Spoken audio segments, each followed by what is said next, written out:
Hello students, ये आपका class 7 का चैप्टर फर्स्ट का क्लास है।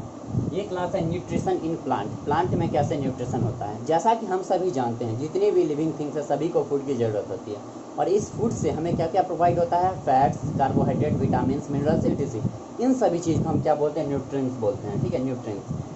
अब है सबसे पहला इसमें पॉइंट है mode of nutrition in plant. Plant में न्यूट्रिशन कैसे होता है। जैसा कि हम सभी जानते हैं कि प्लांट जो है एक ऑटोट्रॉफिक है, ऑटोट्रॉफिक क्रिएचर है। ऑटोट्रॉफिक क्या होता है? ऑटोट्रॉफिक क्या, ऑटो, AUTO, ऑटो मतलब होता है, ऑटो मतलब होता है सेल्फ, और ट्रॉफिक, ऑटोट्रॉफिक, ऑटोट्रॉफिक मतलब क्या होता है, जो नॉरिशमेंट, जो संश्लेषण करता है, पोषण करता है, जो अपना भोजन खुद से बनाता है, उसको हम क्या बोलते हैं, ऑटोट्रॉफिक। और हम सभी जानते हैं कि प्लांट अपना भोजन क्या करता है, वो खुद से ही बनाता है। इसके बाद आता है एक ऑटोट्रॉफिक हो गया, एक होता है हेट्रोट्रॉफिक। हेट्रोट्रॉफिक जो अपने फूड के लिए किसी दूसरे क्रिएचर पे डिपेंड रहता है।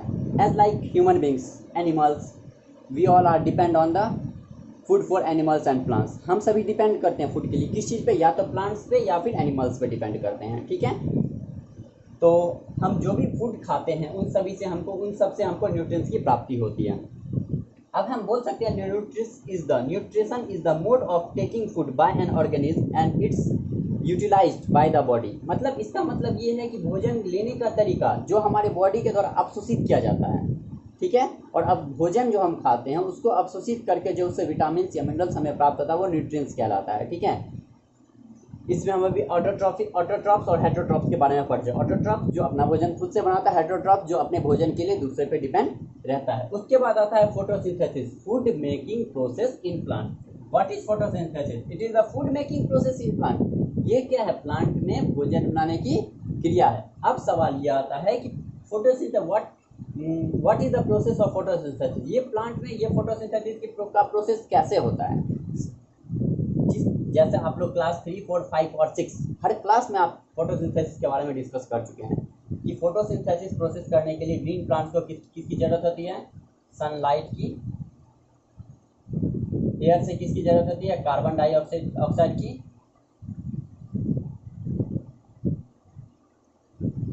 और वाटर प्लस मिनरल्स। अब ये सनलाइट कहाँ से आता है ये आप सभी जानते हैं। अब कार्बन डाइऑक्साइड ये एयर से, पेड़ क्या करता है, एयर से एब्जॉर्ब कर लेता है। और वाटर, पेड़ का जो ट्रीज का जो रूट होता है वो मिट्टी से वाटर एंड मिनरल्स खींच के वो क्या करता है, स्टीम के थ्रू ऊपर पहुंचाता। और ये प्रोसेस, फोटोसिंथेसिस का प्रोसेस पेड़ पौधा के कौन से पार्ट में कंप्लीट होता है? ये इस पार्ट में कंप्लीट होता है, पत्ती में। ठीक है, अब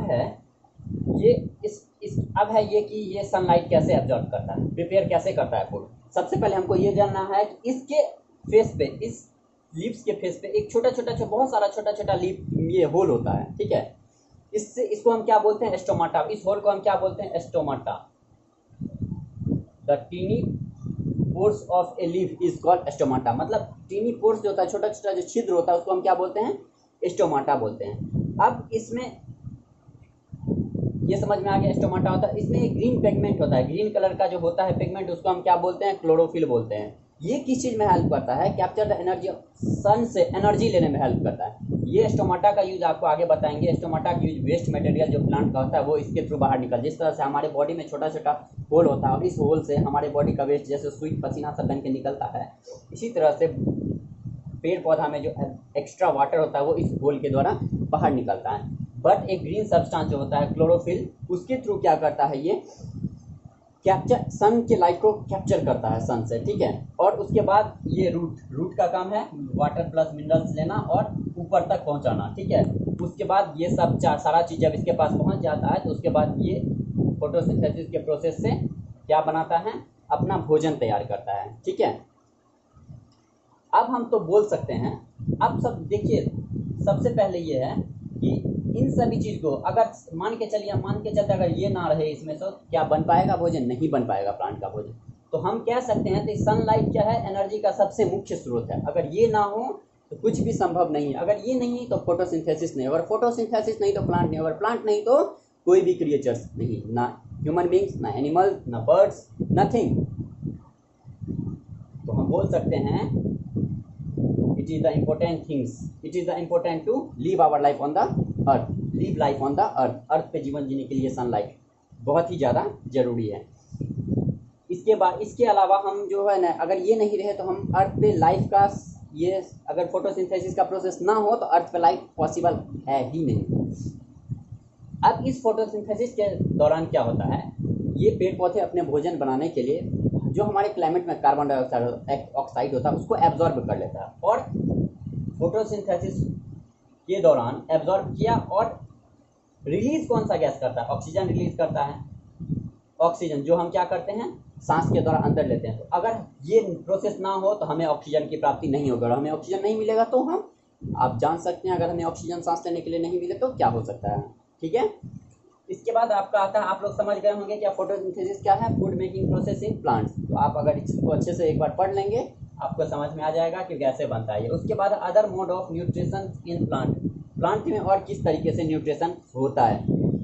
अब है, कुछ ऐसे प्लांट्स होते हैं जो उसमें जिसमें क्लोरोफिल नहीं होता है, जिसका अपना क्लोरोफिल नहीं होता है। ठीक है, जैसे कि आप लोगों ने देखा होगा किसी भी पेड़ के ऊपर, एक पेड़ है, आम का ही पेड़ है, उसके ऊपर देखे होंगे कि कुछ और टाइप का पेड़ निकल जाता है। ठीक है, या पेड़ के ऊपर एक पेड़ है उसके ऊपर दूसरा पेड़ निकल जाना, या फिर कोई लती टाइप का इस तरह से निकल जाना, उसको हम बोलते हैं हेट्रोट्रॉपिक।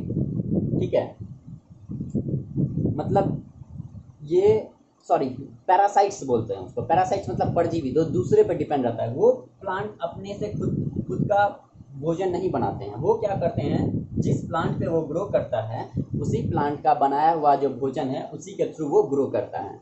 वो अपना भोजन खुद से नहीं बना पाता है। जैसे एग्जाम्पल के लिए हम लेते हैं कैक्टस,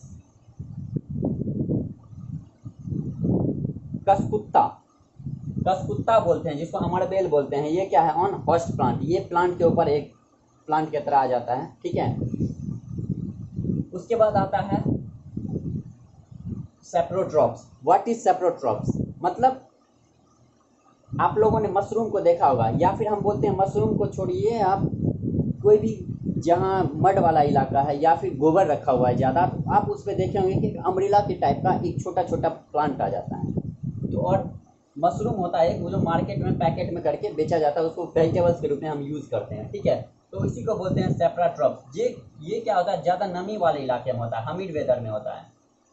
जहाँ पे हमिड ज़्यादा रहता है वहाँ पे ये सेप्रारूट्स टाइप का पेड़ पौधा निकलता है। ये कुछ हार्मफुल होता है तो कुछ क्या होता है, लाभकारी भी होता है, यूजफुल भी होता है। ठीक है, जिसको हम वेजिटेबल्स के रूप में यूज़ करते हैं। ठीक है,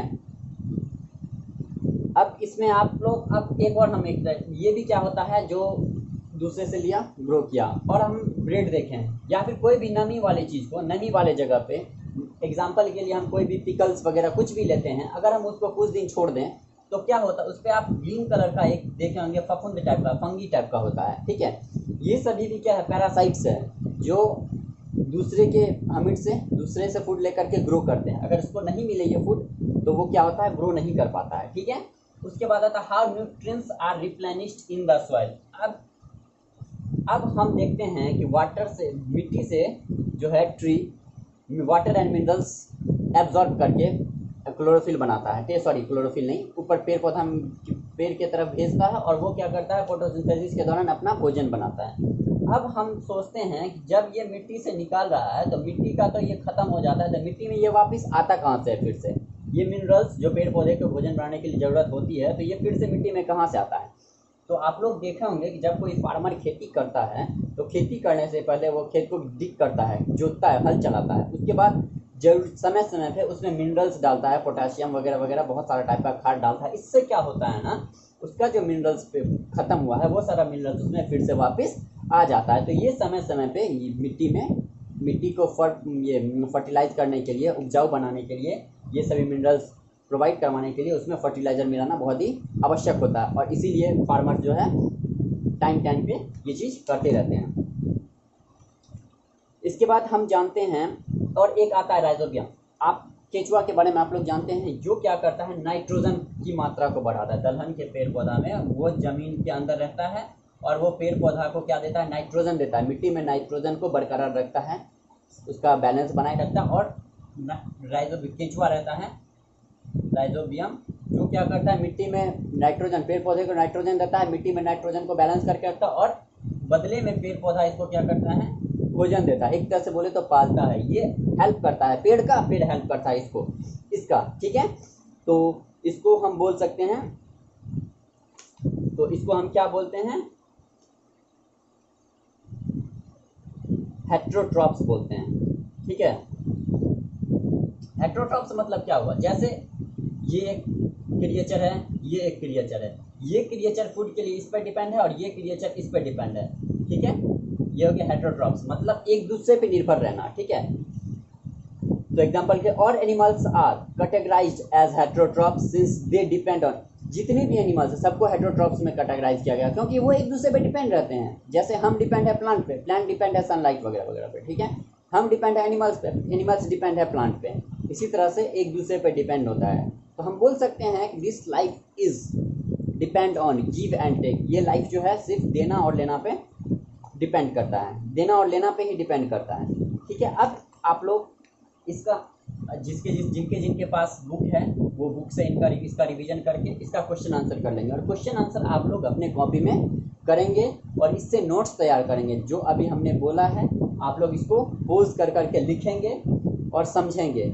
जब स्कूल लॉकडाउन के बाद दोबारा रीओपन होगी तो हम हर एक स्टूडेंट के बुक में हमें ये नोट्स चाहिए, ठीक है। तो और जिन स्टूडेंट के पास बुक है वो इसका क्वेश्चन आंसर प्रिपेयर करेंगे, और अगर क्वेश्चन आंसर में कहीं कोई प्रॉब्लम है तो ये मेरा नंबर है, व्हाट्सएप नंबर, आप इस पर कॉन्टैक्ट कर सकते हैं। इस पे आप कोई भी क्वेश्चन साइंस से रिलेटेड हमसे पूछ सकते हैं, ठीक है। और याद रखिए ये आप लोगों के लिए क्लास रखा गया है, हम लोग इतनी मेहनत कर रहे हैं तो सिर्फ आप लोगों के लिए, बस आप लोग कॉन्शियस होकर पढ़ें, अच्छे से नोट्स तैयार करें ताकि आगे आप पीछे ना रह जाएं, ठीक है। Thank you.